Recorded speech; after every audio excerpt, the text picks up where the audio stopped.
दिसंबर के प्यारे छात्र छात्राओं, आप लोगों को मेरा सुप्रभात।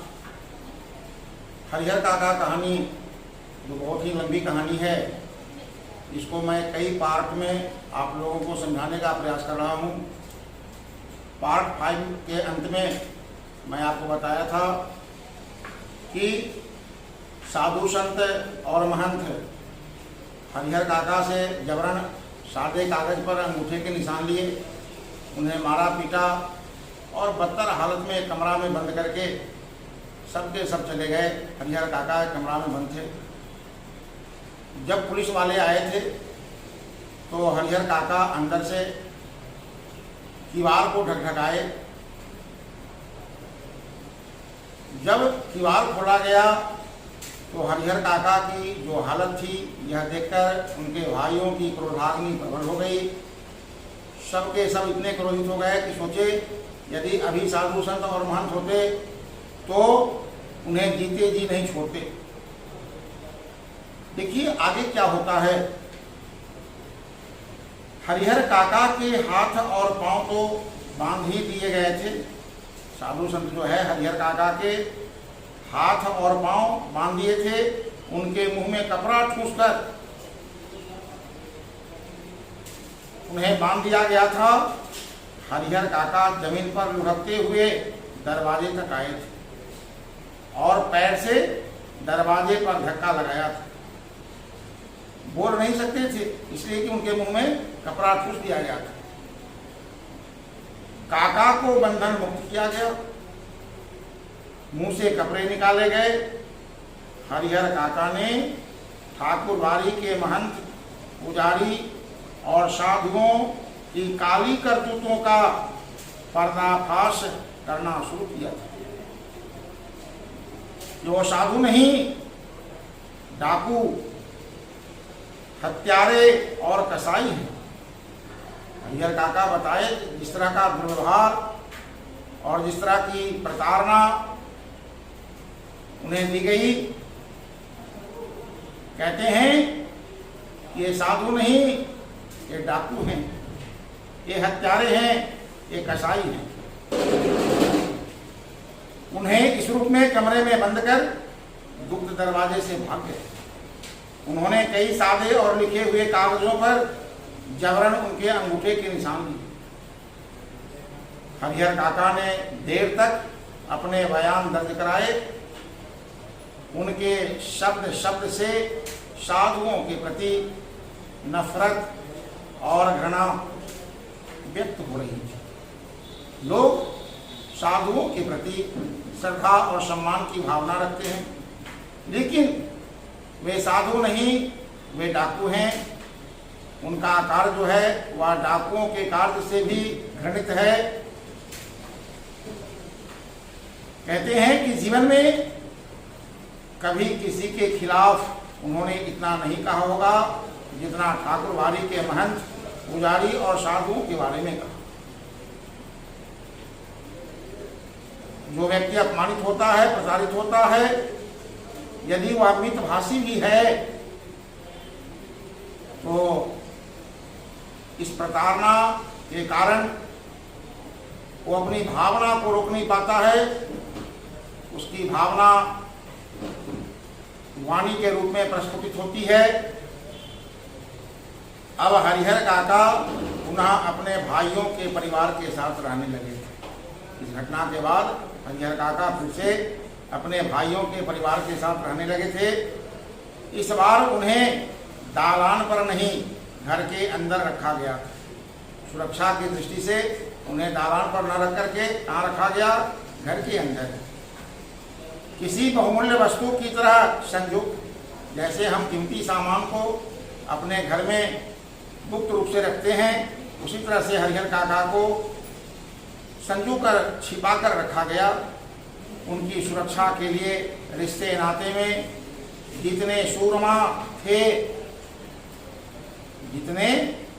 थे सबको बुला लिया गया था।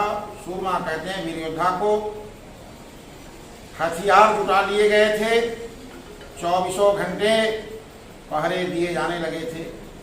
अगर किसी आवश्यक कार्यवश काका घर से गांव में निकलते तो 4-5 की संख्या में हथियारों से लैस लोग उनके आगे पीछे चलते रहते। जैसे हम लोग देखते हैं कि जब कोई वीआईपी मिनिस्टर जब चलते हैं तो उनके बॉडीगार्ड आगे पीछे बाएं दाएं अस्त्र शस्त्र से लैस होकर चलते दिखाई देते हैं। इतनी सुरक्षा प्रदान की गई हरिहर काका को। रात में चारों तरफ से घेर कर सोते थे। भाइयों ने ड्यूटी बांट ली थी, आधे लोग सोते तो आधे लोग जाकर पहरा देते रहते। इधर ठाकुरबाड़ी का दृश्य भी बदल गया। एक से एक खूंखार लोग ठाकुरबाड़ी में आ गए। महंत जो है एक से बढ़कर एक खूंखार लोगों को ठाकुरबाड़ी में बुला लिया था। उन्हें देखकर ही डर लगता, इतने भयानक चेहरा वाले लोग थे, अस्त्र शस्त्र से लैस थे कि उन्हें देखकर प्रायः बच्चे भयभीत हो जाया करते थे। गांव के बच्चों ने तो ठाकुरबाड़ी की ओर जाना ही बंद कर दिया। हरिहर काका को लेकर गांव प्रारंभ से ही, जैसा कि हम लोग जानते हैं, 2 वर्गों में बट गया था। इस नई घटना को लेकर दोनों तरफ से प्रतिक्रियाएं व्यक्त की जाने लगी थी। और जब हरिहर काका एक सीधे सादे भोले भाले किसान की अपेक्षा चतुर और ज्ञानी हो चले थे। पहले हरिहर काका सीधे सादे भोले भाले किसान के रूप में पहचाने जाते थे, लेकिन अब उनकी पहचान बदल गई। वे चतुर और ज्ञानी व्यक्ति के रूप में पहचाने गए। वह महसूस करने लगे थे कि उनके भाई अचानक उनको जो आदर सम्मान और सुरक्षा प्रदान करने लगे हैं, उसकी वजह उन लोगों के साथ उनका सगे भाई का संबंध नहीं, बल्कि उनकी जायदाद है। अन्यथा वे उनको पूछते तक नहीं। इस बात को हरिहर काका भली भांति समझने लगे थे। इसी गांव में जायदादहीन भाई को कौन पूछता? अपने गांव की कुछ घटनाओं को याद करते हैं। कुछ परिवारों की याद उन्हें आती है कि हरिहर काका जैसे संतानहीन व्यक्ति जो जायदादहीन हैं, उन्हें कोई पूछने वाला नहीं।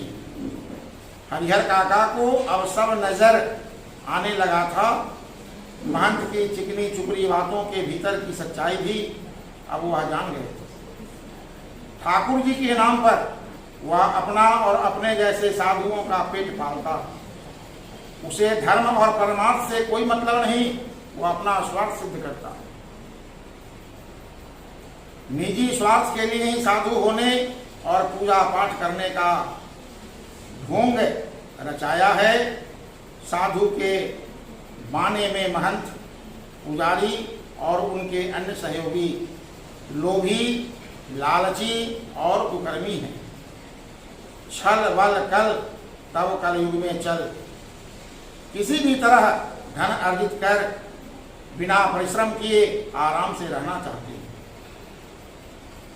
अपने घृणित इरादों को छिपाने के लिए ठाकुरबाड़ी को इन्होंने माध्यम बनाया। एक ऐसा माध्यम जिस पर अविश्वास न किया जा सके। सामान्य लोग इस पर अविश्वास कभी नहीं कर सकते। इसलिए हरिहर काका ने मन ही मन तय कर लिया कि अब महंत को वे अपने पास फटकने तक नहीं देंगे। साथ ही अपनी जिंदगी में अपने जायदाद भाइयों को भी नहीं दिखेंगे। वह दृढ़ प्रतिज्ञा कर दी, अन्यथा फिर वह दूध की मक्खी हो जाएंगे। सोचते हैं कि यदि मैं जीते जी अपनी जायदाद अपने भाइयों को लिख दिया या महंत को लिख दिया तो लोग मुझे दूध की मक्खी बना देंगे, लोग निकाल फेंक देंगे। जैसे दूध में मक्खी गिर जाती है तो हम लोग उसे निकाल कर बाहर फेंक देते हैं। कोई उन्हें पूछेगा तक नहीं, बुढ़ापे का दुख बिताए नहीं मिटेगा। इन तमाम बातों को हरिहर काका मन ही मन सोचते हैं। लेकिन हरिहर काका सोच कुछ और रहे थे और वातावरण कुछ दूसरा ही तैयार हो रहा था। ठाकुरबाड़ी से जिस दिन उन्हें वापस लाया गया था, उसी दिन से उनके भाई और रिश्ते नाते के लोग समझाने लगे थे कि विधिवत अपनी जायदाद वे अपने भतीजों के नाम पर लिख दें। वह जब तक ऐसा नहीं करेंगे तब तक महंत की गिद्ध दृष्टि उनके ऊपर लगी रहेंगी।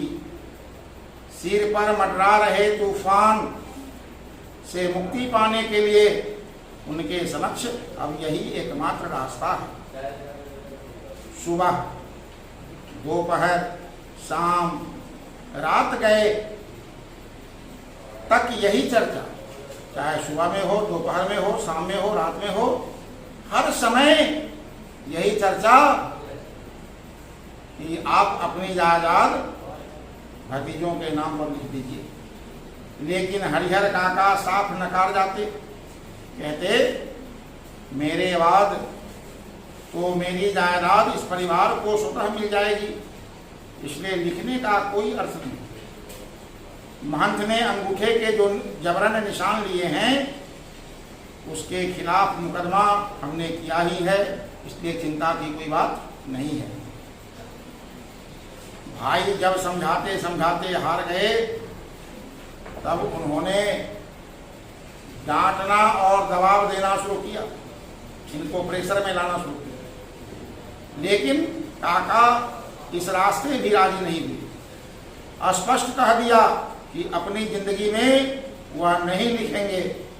बस एक रात उनके भाइयों ने वही रूप धारण कर लिया जो रूप महंत और उनके सहयोगियों ने धारण किया। हरिहर काका को अपनी आंखों पर विश्वास नहीं हुआ।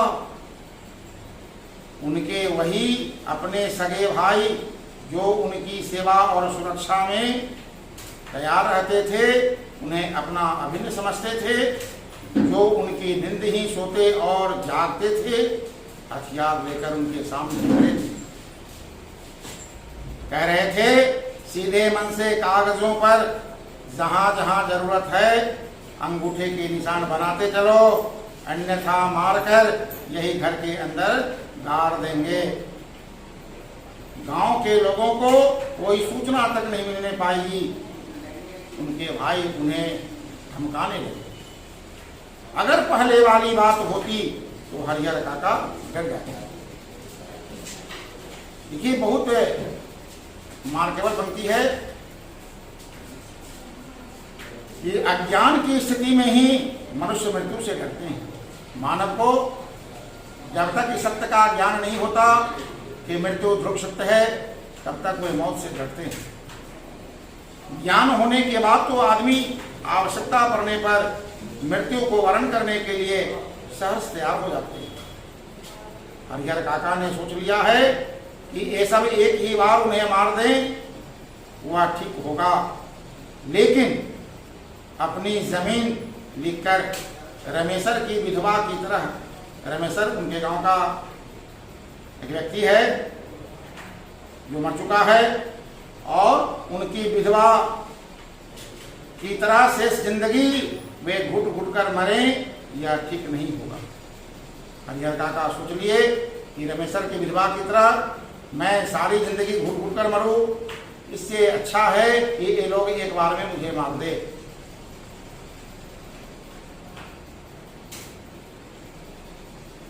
रमेशर की विधवा को बहला फुसलाकर उसके हिस्से की जमीन रमेशर के भाइयों ने लिखवा ली।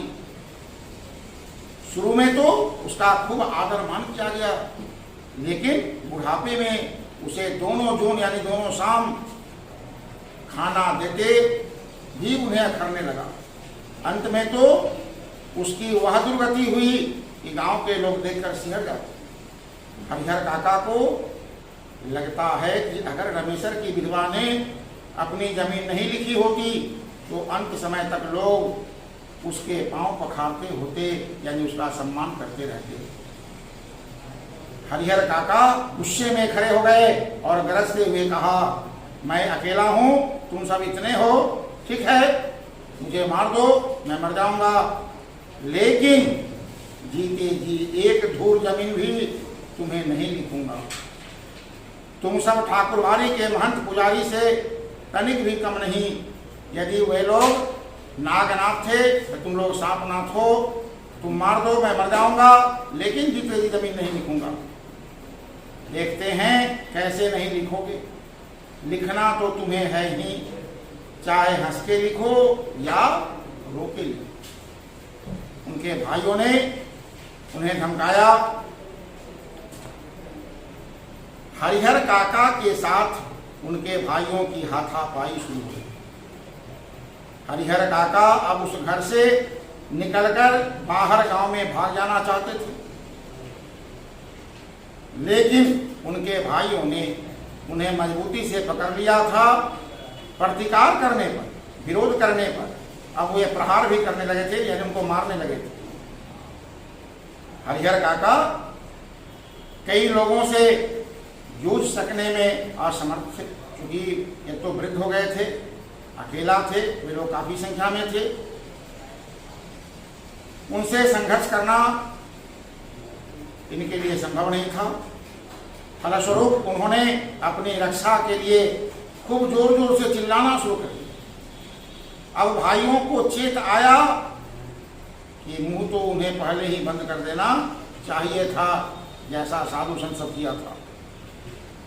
उनके भाई भूल गए थे कि मारने से पहले इसके मुंह में कपड़ा ठूस दिया जाए, वे ऐसा नहीं कर पाए थे। उन्होंने तत्क्षण उन्हें पटक उनके मुंह में कपड़ा ठूस दिया, लेकिन ऐसा करने से पहले ही काका की आवाज गांव में पहुंच गई थी। टोला पड़ोस के लोग दलान में जुटने लगे थे। ठाकुरवाड़ी के पक्षधरों के माध्यम से तत्काल यह खबर महंत जी तक भी चली गई थी, लेकिन वहां उपस्थित हरिहर काका के परिवार और रिश्ते नाते के लोग गांव के लोगों को समझा देते कि अपने परिवार का निजी मामला है, इससे दूसरों को क्या मतलब। किसी के परिवार में दखलंदाजी करना अच्छी बात नहीं होती, लेकिन महंत जी वह तत्परता और फुर्ती दिखाई जो काका के भाइयों ने भी नहीं दिखाई थी। वह पुलिस की जीप के साथ आ गई। पुलिस आने के बाद निजी मामले का सवाल खत्म हो गया। घर तलाशी शुरू हुई। फिर हरिहर काका को उससे भी बदतर हालत में बरामद किया गया, जिस हालत में ठाकुरवाड़ी से उन्हें बरामद किया गया। बंधन मुक्त होने और पुलिस की सुरक्षा पाने के बाद उन्होंने बताया कि उनके भाइयों ने उनके साथ बहुत जुल्म अत्याचार किया है। जबरन अनेक कागजों पर उनके अंगूठे के निशान लिए हैं, उन्हें खूब मारा पीटा है, उनकी कोई भी दुर्गति बाकी नहीं छोड़ी है। अगर और थोड़ी देर तक पुलिस नहीं आती तो वह उन्हें जान से मार देगा। इस तरह का बयान हरिहर काका दर्ज करवाए। हरिहर काका के पीठ, माथे और पांवों पर कई जगह जख्म के निशान उभर आए थे। वह बहुत घबराए हुए से लग रहे थे, कांप रहे थे। अचानक गिरकर बेहोश हो गए। मुंह पर पानी छींटकर उन्हें होश में लाया गया। भाई और भतीजे तो पुलिस आते ही चंपत हो गए। पुलिस की पकड़ में रिश्ते के 2 व्यक्ति आए। रिश्ते के शेष लोग भी फरार हो गए। हरिहर काका के साथ घटी घटनाओं में यह अब तक की सबसे अंतिम घटना। इस घटना के बाद काका अपने परिवार से एकदम अलग रहने लगे हैं। उनकी सुरक्षा के लिए राइफलधारी पुलिस के 4 जवान मिले हैं। हालांकि इसके लिए उनके भाइयों और महंत की ओर से काफी प्रयास किए गए। दोनों के द्वारा ऐसा प्रयास किया गया कि इन्हें सुरक्षा गार्ड प्रदान किया जाए। असल में भाइयों को चिंता थी कि हरिहर अकेले रहने लगेंगे, तब ठाकुरवाड़ी के महंत अपने लोगों के साथ आकर पुनः उन्हें ले भागेंगे।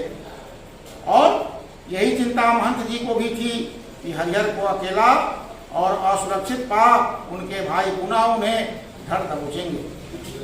इसलिए जब हरिहर काका ने अपनी सुरक्षा के लिए पुलिस की मांग की, तब नेपथ्य में रहकर ही उनके भाइयों और महंत जी ने पैरवी लगा और पैसे खर्च कर उन्हें पूरी सहायता पहुंचाई।